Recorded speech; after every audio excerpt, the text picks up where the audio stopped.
Now, what the problem is with transfer values is how they calculate it. What happens is that interest rate and gilt yields, okay, dictate really what, and give you a flavour for what transfer values are going to be.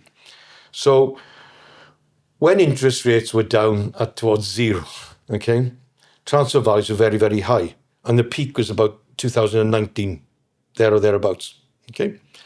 And you were seeing significant transfer values, because basically what it is, so if you asked a scheme for a transfer value, the scheme, what it does behind the scenes is it increases your pension at the date of leaving to your retirement date. So let's just say that you've got a £10,000 pension, okay, and you left in 2010, and your retirement date is 3 years in the future. So what the scheme actually then does is say, right, the present value of that now is 15 grand. So we're going to assume that inflation over the next 3 years is going to be 2% or 3%, and they decide what that is, okay? And they roll that forward and they say, right, in 3 years' time, the pension is going to be £15,500. So how much of a fund do we need to provide that person with a pension fund of £15,500?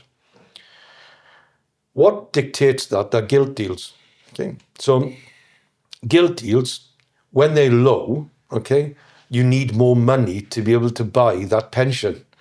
But when they're high, like they are at the moment, when they're up around 5% compared to where they were down below 1%, I need less money.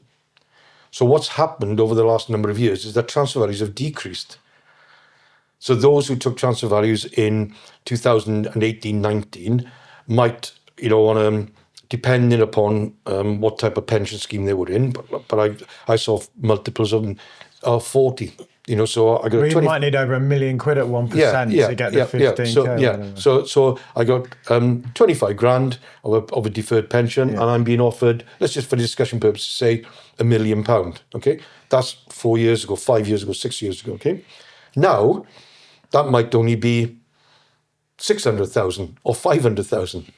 Okay, so now if I'm trying to demonstrate to you your plan, for retirement, that you want £25,000 a year or £20,000 a year, I want to try and show that you can last by investing that money with the charges, with other issues, to age 100.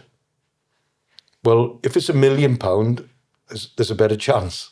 With £500,000, there's the stress testing and so forth that needs to be undertaken shows some kind of cash flow modelling, Voyant or something like that. Yeah. So the cash flow modelling doesn't prove sustainability of income, and that's one of the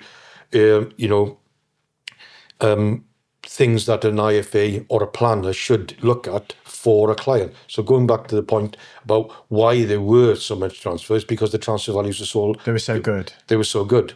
Okay. Because interest rates were low. In order to support a 15 grand a year income, they were only getting a 1% return. So they need a massive pot of cash.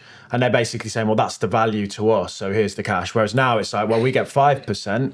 So to kick out 15K a year, we need, a lot less cash. Yeah. So you get a lot less. So what they then did, they discounted that back to the present day. And that's why transfer values were much, much greater back in 2019. It's quite an interesting index. It's called the XPS Affinity Index, which tracks transfer values.